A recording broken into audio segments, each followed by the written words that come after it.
Ipakilala mo ating bisita ngayon? Yes, Lakay, ang nag-a-apply sa mga taga-lungsod ng Maynila. Aabangan ko, Lakay, next time sasabihin ko sa masang Pilipino na. Ayan, oh. Pero siya ay incumbent congressman eh. Ayan, so, party list na. Yes, pero ngayon ang ating makakasama po dito sa ating programa ay nag-a-apply siya sa mga taga-Maynila. At kilalang-kilala natin siya, Lakay, but of course, kailangan pa rin natin siyang ipakilala at pahapyawan nga natin itong kanyang mga profile. Ayan, siya ay incumbent representative ng Tutok to Win party list. At siya, Lakay, ito meron akong kodigo, Lakay, hawak-hawak ko. Nakikita mo ba to, Lakay? Ayan, tingnan mo yung kodigo ko. Ganun ba yan? Wala ako niyan. Wala ka rito. Sige, mamaya, abot ko sa ito. Pero ito, Lakay, siya ay incumbent president ng Maserati Philippines. Yes, CEO of the Year awardee ito, Lakay, isang businessman, civil engineer at philanthropist. At ito, Lakay, ay batang Maynila dahil alam mo ba siya ay ipinanganak sa Sampaloc, Maynila. Ayan, So siya ay Manila boy. Ayan, literal na Maynila boy. Manila boy ba to o DJ Banger? Ilocano? Kasi ano siya, Lakay, ang kanyang tatay ay Ilocano at ang kanyang nanay isang Bisaya. Okay. Ayan. So, ano to, Lakay? Mix.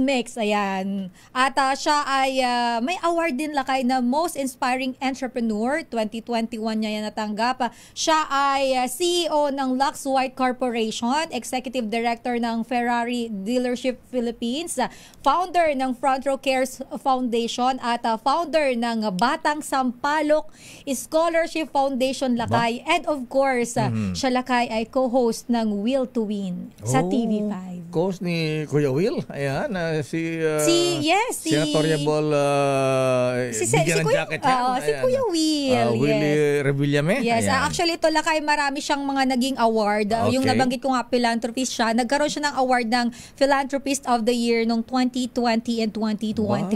At without further ado, ang ating makakasama, Lakay. Ano pala to? Outstanding Man of the Year Philippines din noong 2018. Yes, awardee rin siya, Lakay. Ang ating po makakasama, mahaba ang kanyang achievements, Lakay, kung titingnan mo. Graduate siya ng UP Diliman. Yes, civil engineer. Scholar pala ng bayan ito. Ayan, At alam mo ba, nakita ko rito, nag-i-speech siya sa stage, valedictorian ng Angelicum College. Wow, yes, talaga. Di ba? Ngayon mo lang nalaman. Civil engineer pala, batang UP pala ito, scholar ng bayan. Ang alam ko lang shota niya si Rian Ramos. Ano ba yan sila?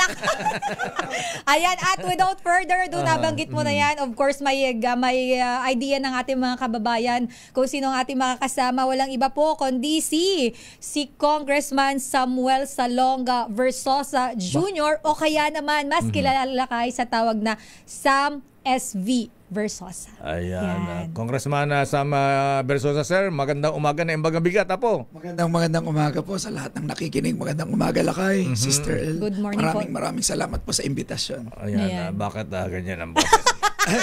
Naubos ho kasi araw-araw more than 15 hours to. Libo-libong tao ang kausap ko umaga, tanghali, hanggang gabi, hanggang madaling araw. Talaga. Walang tulog, tuloy-tuloy. Pero 2 linggo na lang, Lakay. 14 days na lang. Ayan. Anyway, kayo ay tumatakbong mayor ng Maynila, Congressman Sam. Ang una kong tanong sa iyo, bakit ikaw ang dapat iboto bilang mayor ng lungsod ng Maynila?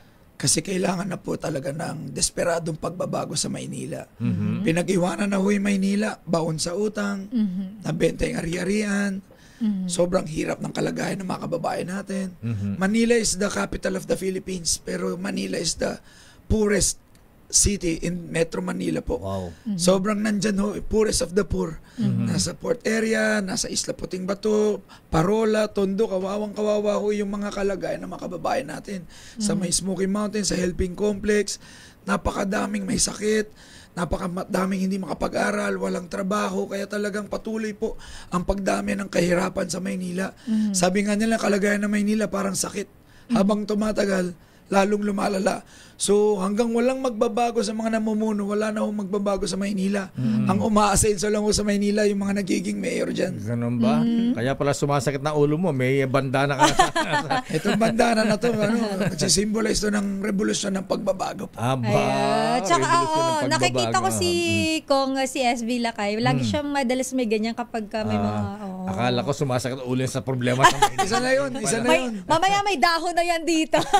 Pero ito Kong, nabanggit nyo po, maraming problema ang Maynila at nabanggit nyo po para siyang sakit na palala ng palala. So ito po sa kabila na nakikita nyo po ng mga problema, ano naman po yung konkretong solusyon na pwede nating magawa sa lungsod naman? Alam nyo po, ang Maynila ay may 25 billion na budget this year. Wow. Ibig sabihin, mayroong pera Maynila. Hindi lang na-allocate ng tama. Nauuna kasi yung personal na interest ng mga namumuno kaysa interest ng mga Manileño. Imagine mo, pag may 25 billion ka at marunong ka mag-budget, uunahin mo yung pangunahing problema na Maynila. Gaya ako po, nag-house to house every day. Ang nakita kong number one na hinihiling ng mga kababayan natin, pampagamot, maintenance medicine, pang-hospital, pampaaral, pangpuhunan. Kung yun ang problema at yun ang hinihingi ng tao, edi dapat doon natin ilagay ang pondo.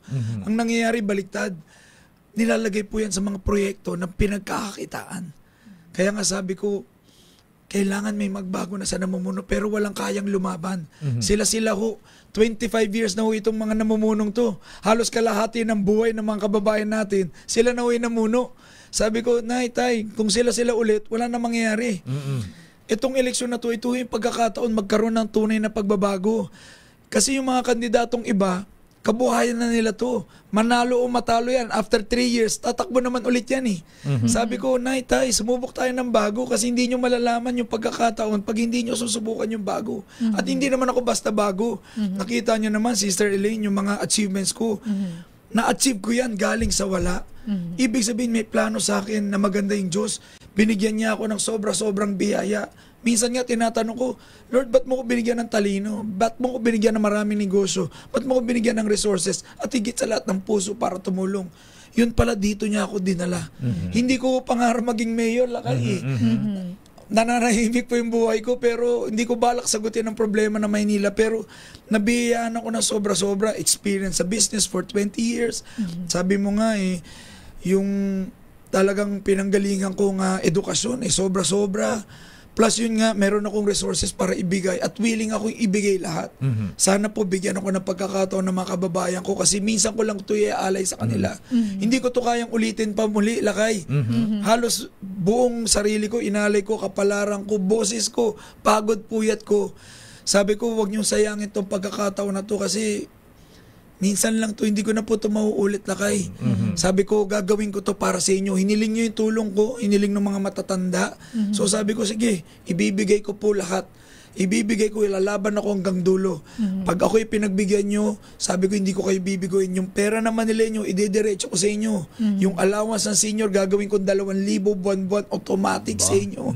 Pati mga PWD, libreng gamot, libreng pang-hospital, allowance sa mga estudyante, at pinakamahalaga, bigyan sila ng sangkatutak na negosyo at kabuhayan.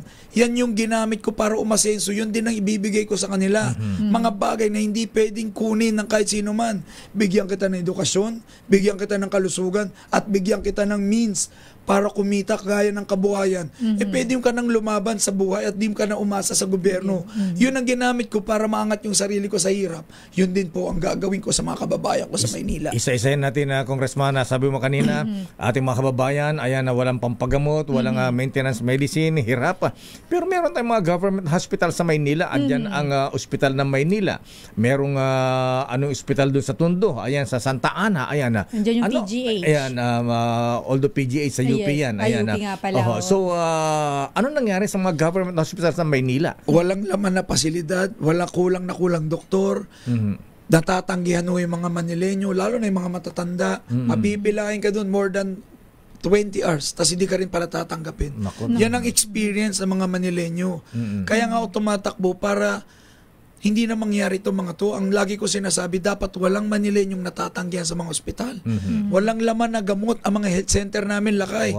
Kahit umikot ka, magtanong ka, building lang, papogi lang pero walang laman. Kaya nga sabi ko, pag tayo nabigyan ng pagkakataon, bawat barangay sa Maynila, lalagyan ko ng health center na punong-puno ng gamot at maintenance medicine libre. Ibig sabihin, billion po ang ilalaan kung pondo dyan para sa kalusugan ng mga mamamayan. Kasi useless lahat ng meron sila kung may sakit ka. Sa house to house ko po, bawat 3 bahay may nakaratay.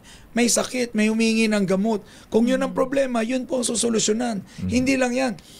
Bawat 3 kanto naman may nakaburol at hulaan mo anong kinamatay. Stroke, atake sa puso. Bakit? Hindi nakainom ng maintenance eh. Tumaas yung BP, namatay. Kaya nga Tay, mga kababayan ko sa Maynila, kung ano yung problema yun na susolusyonan. Ang importante sa Maynila, hindi mauna yung pangsariling interes. Ginawa ako negosyo ang Maynila, lakay. Kaya dapat mapamunuan to ng isang taong may negosyo na yung hindi pag-iinteresan yung pera ng Manileño. Para yung pera nila madiretso sa mga talagang pangunahing pangangailangan tulad nga nung sa kalusugan natin. Magtatayo tayo ng Senior Citizens Hospital para sa mga matatanda sa Maynila. Huwag na sila makipagsiksikan doon sa mga hospital ng Maynila at iba't ibang hospital. Diyan ko po ilalaan ang pondo kasama sa edukasyon, pati na rin doon sa kabuhayan na sinasabi ko. Ayan, buwan ka punta sa pangkabuhayan, edukasyon. Ayan, may scholarship program ka, kaya lang itong ano yung Universidad ng Maynila ba yun? UDM, Universidad de Manila. Ayan, di ba merong free education dyan na college sa congressman? Ba't di natin paunlarin yan? Dapat nga. Ang problema, yung mga ibang eskwelahan ng Manila, like City College of Manila, binenta. Ha? O imbis nabenta na ang City College of Manila? Binenta, tinatagyan ng mga panahon ni Mayor Lim. Binenta na ho yan, nakay. Ang dami pa, hindi lang yun. Kita Market, Kirikada, Fire Station. Ang daming ang bininta, kaya nga nakakalungkot. Ito yung mga properties ng Manila na dapat ginagawang pabahay, eskwelahan at ospital. Mga palengke para sa mga kabuhayan ng mga kababayan. Pero wala na siya ngayon. Balikan ko sa edukasyon.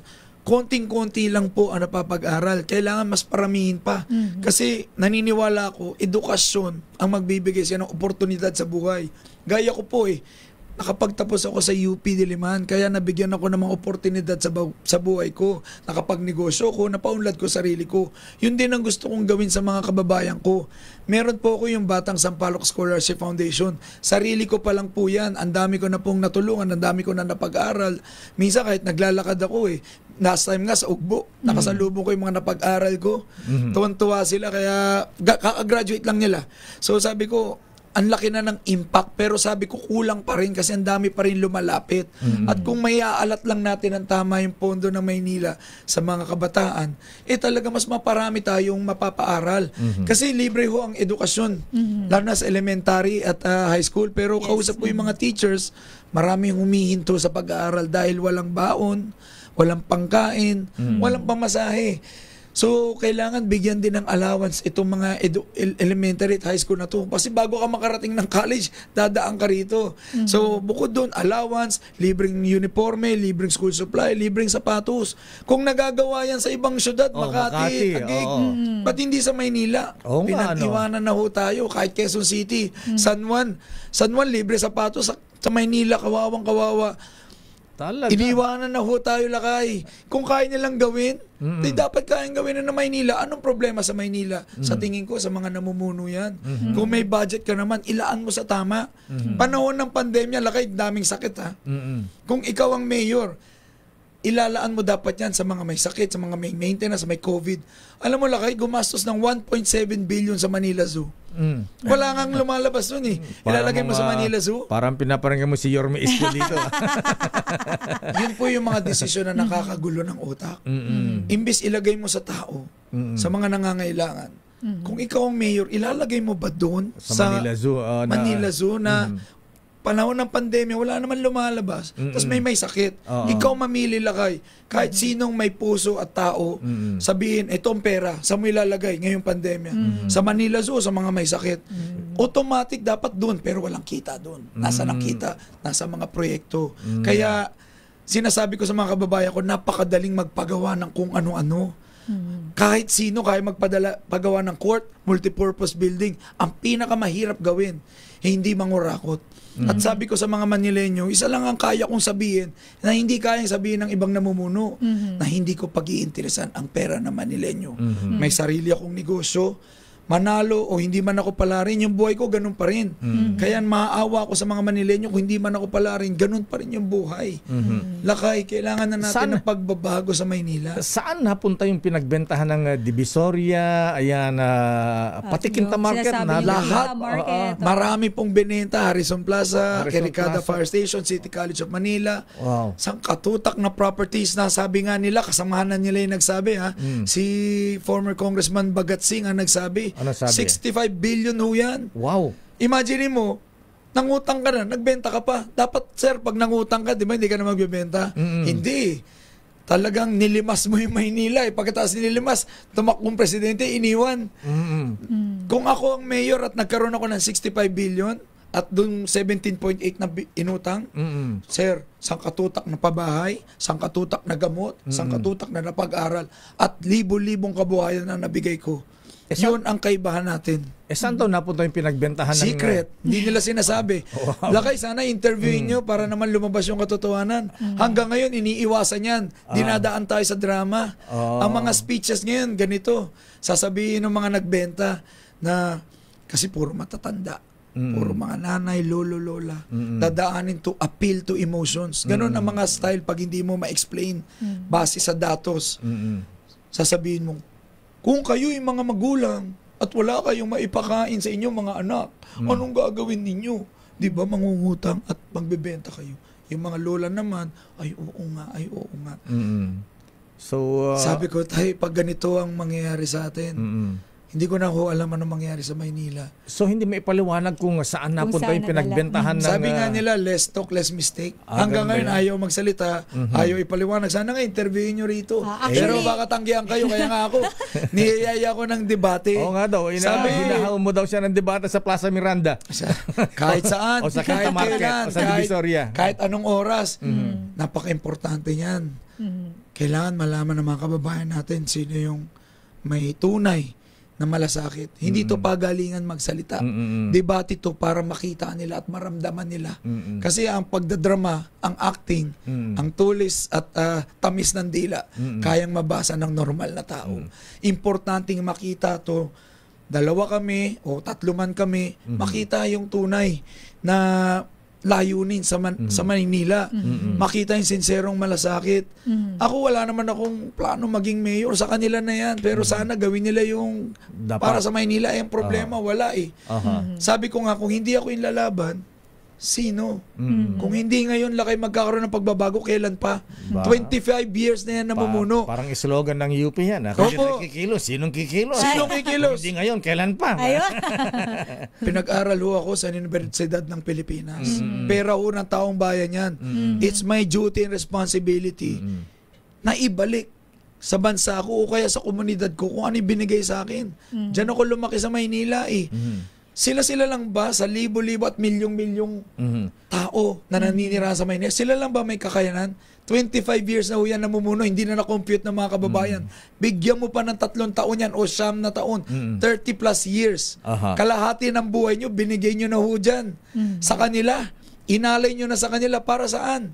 Tanong ko nga sa tagal nilang namuno, may nagbago na ba sa buhay ng mga Manileño? Ang sagot nila, wala. Lalong naghirap. Pero Congressman Sam Versos, in fairness kay Yorme, nung siya inaupo, bagamat siya ay nangutang, di natin alam kung ilang bilyon inutang, nakita, naramdaman yung pagbabago. Luminis ang Maynila, gumanda ang Maynila, kaya lang hindi ito nagtuloy-tuloy.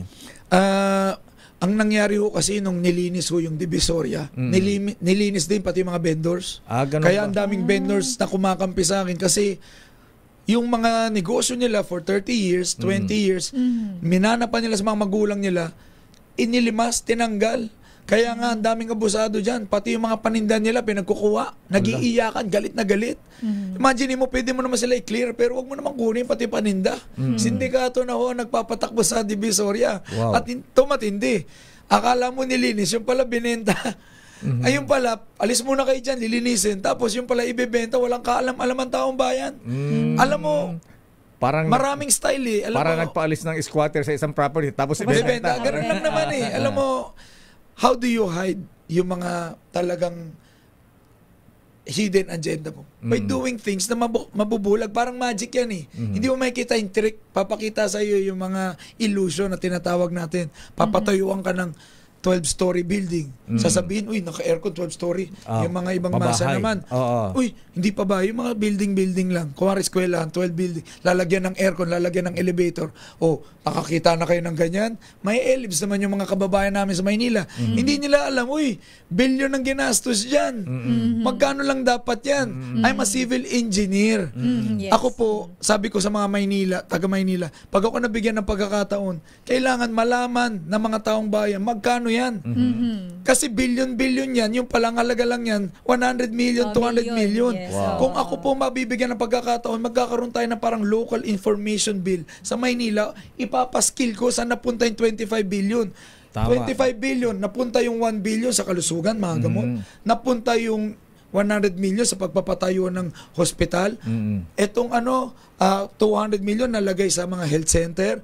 Ito nabigay sa mga scholar. Dapat nakapaskil yan, hindi yan tinatago. Hanggang ngayon, sir, tinatago. Transparency. May kaso na nga sa ombudsman eh, pero doon kayang patagalin. Kaya hindi lumalabas. Sayang. Wow. Sayang po ang bansa natin. Sabi ko, kung walang kikilos, wala namang mangyayari. Okay. Puro tayo reklamo. Bagay yung ating man on the street, Congressman Sam Versosa. Baka may magtatanong kay ko. Sige po, yung mga taga Quinta Market nag-iiyakan daw dahil mula nung nabenta, nagmahal ang renta. Kaya ano ba nangyari doon? Anong sabi ng mga vendors? Sabi ng mga vendors, simula nang binenta yan sa private firm at pinahawak yan doon. Market Life yata yung pangalan. Nagtaasan na ho yung renta. Pati yung mga tax nila nagtaasan. Magkano lang daw ang kinikita nila? Pa piso-piso, 2 piso, 10 piso bawat item. Pag kinuha mo yun, wala na. Habang nag-iikot ako doon, nakausap ko yung vendor. 50 years na ho siya. Buti na lang daw napag-aral na napagtapos na niya yung mga anak niya. Kung hindi, siguro bangkarote na siya. Sabi niya, Sam, tignan mo to, sarado lahat. Nung panahon ko, punong-punutan ng mga tindahan eh. Ngayon, ang daming sarado. Hindi na ho kaya. Hindi lang sa Quinta Market yan, pati sa Divisoria. Dati 20 pesos per square meter. Ngayon, 400 na per square meter. Yung iba, 500 per square meter. Paano mo naman kakayanin yan? Ako po yung negosyante, ako yung vendor. Alam ko po ang hirap. Ang overhead expense na tinatawag. Nasa nasa renta. Dapat nga mas tinutulungan mo. Dapat nga may subsidiya pa yan eh. Dapat nga yung mga lumalaban ng patas, mga nagsusumikap, yan ang tulungan mo. Hindi yung mga walang ginagawa. Kailangan sila nga mismo yung kakampi mo eh. Ako po bilang vendor, bilang negosyante, yan po yung prioridad ko. Bigyan sila ng pwesto na permanente. Huwag silang ibenta, murahan ang mga renta at i-develop pagandahin yung mga lugar. Kasi binenta na nga, hindi pa maganda. Ba't pa pupunta yung mga tao dyan? Hindi pupunta na lang sila sa iba. Okay. Ayun. Man on the street, Sister Pero may El. magtatanong muna sa'yo, Kong Sam, ang ating reporter na si RH23 Edwin Duque. Nandyan sa may Carlos Palanca sa lungsod ng Maynila. Edwin, sino ang kasama mo at ano ang kanyang katanungan kay Congressman Sam Versosa? Edwin. Nako, idol pala ni Nanay Amelia Ampatuan. Itong si Congressman Sam Versosa. Kaya nung natigil ako, dito raw siya kahapon at hindi niya nagawa. Pero ang gusto niyang itanong ngayon, kung paano siya makaangat sa kanyang pagiging vendor na matagal nang nagsisigaw. Pero vendor. ngayon ay palit pa rin. Ano itatanong mo kay Congressman Sam Versosa? Hello po. Ayan. Pangalan nyo, ate? Hi, Nanay. Ano itatanong mo? Pangalan nyo, Ang ate? itanong ko lang po, paano niyo ako matulungan? Gusto ko matutulungan niyo ako ng makaangat ako ng konti. Ilang taon na ako nag-vendor. Sa pa ako, lagi akong nahuhuli, ganun. Naku. Ito, konti-konti lang maano namin kasi natatakot kami sa mga huli. Sidewalk vendor kayo, ate, at ano yung binibenta po ninyo? Ano rin binibenta? Ano yung mga parinda nyo, Anay? Ha? Ano yung mga parinda nyo rito? Mga patir, sigarilyo, yung nagsari-sari kape. Okay. Ayan. Sasagot si Congressman Sam, Nanay. Hello, Nay. Kamusta po kayo? Malamang nakita mo na ako. Galing ako dyan kagabi. Inikot ko yung Muslim area dyan sa Islamic Center. Anyway, balikan ko yung tanong mo. Lagi ko pong sinasabi, ako rin ay isang vendor. At prioridad ko po kayo. Ang number 1 na gagawin ko dyan, una, proteksyonan kayo para hindi na kayo hinuhuli at kinukuha ang inyong mga paninda. Tatanggalin natin lahat ng mga abusado dyan na nanguhuli at gusto lang kunin ang inyong mga paninda at pagkakitaan. Pangalawa, bibigyan namin kayo ng permanenteng pwesto. Magde-develop pa ako ng mga lugar dyan sa Maynila para talagang makapagbenta kayo at i-market yan lugar na yan para mas lalong puntahan. Ako po ay nasa sales and marketing. Para mapunta ng lugar, kailangan ng market mo na diyan kayo pumunta. Nandiyan yung mga masasarap puntahan, masasarap kainan, at talagang pakita na safe yan lugar na yan. Marami hong factor para ma-develop itong mga lugar kung saan pwede sila magbenta at hindi sila mahuli.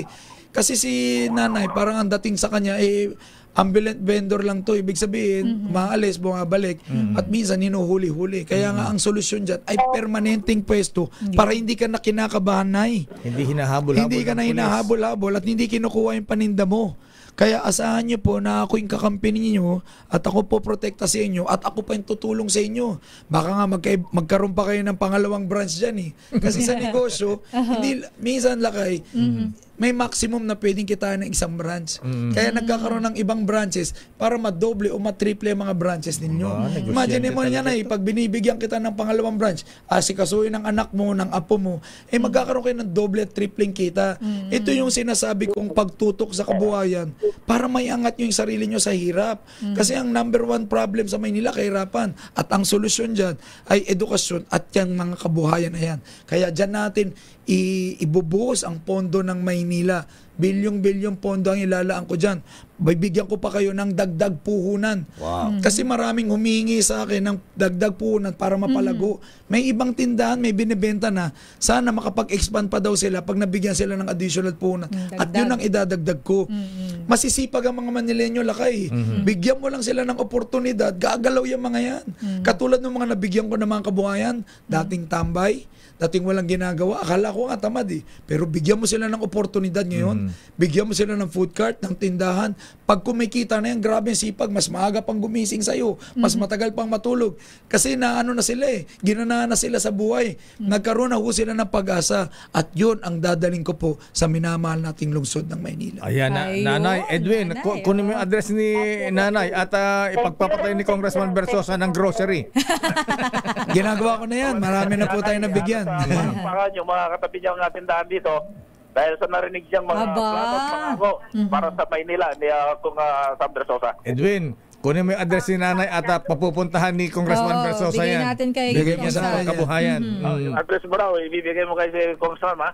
Dek, kunin mo na. Ikaw na, Ayan, oo, Edwin, tapos bigay mo na lang dito sa bigay mo atin. dito, oo. Maraming salamat daw at sinusulat na niya. Ayan, oo. Okay. Salamat. Huwag mo sa pagsulat. Ikaw na magsulat. Ikaw na Ilagay mo sa magsulat, ikaw cellphone tagay mo. na to. Inutusan mo pa. Okay. Alright, thank you po. I-text ko. Ayan, okay. Ayan, Okay, i-text mo. sige, Okay. Edwin. Maraming salamat, Edwin. Ayan, at Kong Versosa, ayan, pangkabuhayan ang pinag-uusapan natin. Sabi mo, napag-usapan natin ng kalusugan, edukasyon, panghanap buhay. Oh. Ay, ito yung specialty Anong ko. programa mo dyan? Ito po yung specialty ko. Matagal ko na itong ginagawa. Actually, may programa ko sa telebisyon, yung Dear SB. Yes, Na-awardan din ng Gandingan Awards. Talaga, ha? Na Gandingan most or Awards. sa public service. Kasi napakadami ko na pong nabigyan ng negosyo. Luzon, Visayas, umabot pa ako hanggang Mindanao. Naniniwala ko, negosyo ang pwede magpaangat sa buhay ng mga tao. Kasi ito yung nagpaangat sa buhay ko eh. Yun din ang gagamitin ko Kala ko para mapaangat sa kanila. Kala ko si Rian Ramos. Yun ang nagpasaya sa buhay ko. Yun ang nagbigay ng buhay. Ayan. Pero kabuhayan po yung nagpaangat sa akin sa hirap. Yun din ang gagamitin ko sa Maynila. Imagine niyo, lakay, nakapagbigay ako ng libo-libong kabuhayan sa mga kababayan natin. Ang ginastos ko lang, ilang mga milyon lang. Imaginein mo ha, ang dami ko nang Di ka pa nagbenta ng Maserati tsaka Ferrari dyan. Oo, wala pa, sarili ko pang pera. Imaginein mo, pag naglaan ako ng bilyon-bilyon, mas libo-libo mabibigyan ng kabuhayan. Magkano lang naman ang isang cart Lakay. I-divide mo yan sa bilyon. O nga, namibigay ka ng mga cart, mga tindahan ng Mga tindahan ng bayan, mga food cart, ang lakas food kumita, cart. 3,000. Isang araw, yung sa Baseco ko, 6,000 isang araw. Naglalakad ako minsan sa Binondo, tabi-tabing cart, ako nagbigay. Talaga. Nakakatuwa. Paglakad ko sa kanila, sobrang pasalamat sila. SB, salamat sa iyo. Maasenso na kami. Sabi niya, naku, ngayon lang ako nakaranas ng ganito. Pagkatapos ko silang kausap, may kumalabit sa likod ko. Isang vendor na naman. Sabi. Kasama ko si Rian. Sabi niya, gusto ko lang magpasalamat sa iyo, sir. Kasi pinang-opera mo yung anak ko. Ngayon, okay na siya. Alam nyo, yun yung mga priceless na mga moments. Walang halaga. Kaya pati si Rian umiyak on the spot. Kasi doon niya nakita na dami na nating natulungan, dami na natin na bagong buhay. Kaya sabi ko, Lakay, nahanap ko na yung calling ko eh. Nalaman ko na kung bakit ako binigyan ng sobra-sobra ng Panginoon para i-share dito sa mga kababayan natin. Nagawa ko na lahat, nabili ko na lahat, may bahay, kotse, ano pa bang gusto ko sa buhay ko. Hindi ko ito madadala sa kabilang buhay. Sabi ko, lahat ng meron ako, ibibigay ko at tutulong ko sa mga kababayan ko. Kaya nga si Boy Gonzales, nagpapasalamat eh. Saan damang makdaw na spam ay ipadala mo sa kanya. Iba pa yun. Iba Yung pa mga- yung kabuhayan. Iba pa yung masasarap na ayuda. Dahil gusto kong tratuhin ng tama yung mga kababayan natin. Nagkasunog na nga eh. Bibigyan mo pa ng sardinas. Pamumukha mo pa sa kanila mahirap ang buhay. Sabi ko, minsan naman pasayahin natin sila.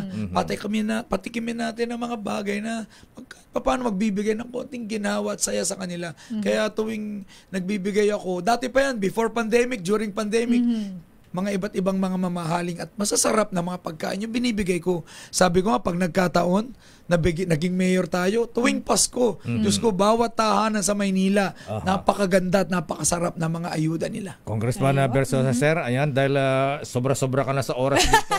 Sisingilin ka na namin dito. Walang singil dito. Wala pong wala, bayad. Salamat. Wala pong Parang bayad. yung mga supporters ko walang bayad. Kaya tinatawagan natin si Mayor Yorme, si Mayor Hani Lacuna. yes, Ayan. Matagal po namin kayo iniimbitahan. Ayan. Makakapanayam natin sila dito, ganun Lakay. ba? Huwag kang Ayan. mag-alala. Sunod-sunod sila. Okay, Ayan. good. Anyway, Congressman Sam Bersosa, ayan, bilang panghuli, kausapin niyo po ating mga kababayan sa Maynila. Bakit ikaw ang dapat ibotong mayor sa Maynila? Sa mga kababayan ko sa Maynila, 2 linggo na lang, eleksyon na po. Ito na ho yung panahon para magkaroon tayo ng tunay na pagbabago. Minsan ko lang po iaala yung sarili ko, yung kapalaran ko. Ibibigay ko po lahat para sa inyo. Alam nyo na yung buhay ko. Nanggaling sa wala, umasenso, tinulong sa tao. Bago pa ako pumasok ng politika, nagawa ko na lahat yan. Kung ano man yung ginagawa ko ngayon, mas palalawigin ko pa. Wala hong pangako rito, nagawa ko na. Sana bigyan nyo ako ng pagkakataon kasi minsan lang to. Hindi ko alam kung kaya ko pang ulitin to. Baka nga huling beses ko na pagtakbo sa Maynila. Yung mga kalaban ko po, negosyo na nila to. Tatakbo sila, manalo, matalo. Next election, nandyan ulit yan. Pero ako po, sa tingin ko, ito na po yung huli kong panahon para tumakbo. At least nabigay ko po lahat para sa inyo. Pero sana, pagbigyan nyo ako para magkaroon po ng tunay na pagbabago sa Maynila. Yan lang po. Maraming salamat. Ayun. Congressman Samuel Salonga Bersosa, SB, ayan, Akazam SB Bersosa, sir. Ayan, maraming salamat and good luck po sa inyo. Thank you Maraming po, SB. Thank you po salamat, and good luck. Sister El and Lakay. Maraming salamat po. Pinabati ko lahat ng Bisaya at Ilocano sa Maynila. Shoutout sa inyo lahat. Ayan. Ayun. Congressman Sam SB Bersosa minus Rian Ramos. Kilalanin ang mga nagnanais maging lingkod bayan sa Bakit Ikaw?